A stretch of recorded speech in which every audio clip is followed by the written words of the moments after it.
সংসদ সদস্য কলকাতায় মারা গেছে, তাকে হত্যা করা হয়েছে।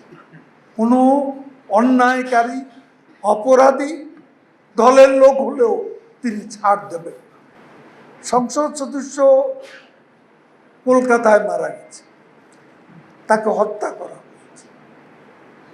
ইনভেস্টিগেশন কমপ্লিট হওয়ার আগে আমরা তো বলতে পারছি। তবে আওয়ামী লীগের সে কি ছিল সেটা বড় কথা। সে যে এলাকার প্রতিনিধিত্ব করে সে এলাকায় গিয়ে দেখব, তার জন্য শোকার্ত মানুষের, তো তাকে আমরা তৃতীয়বারও নমিনেশন দিয়েছি তার জনপ্রিয়তার জন্য।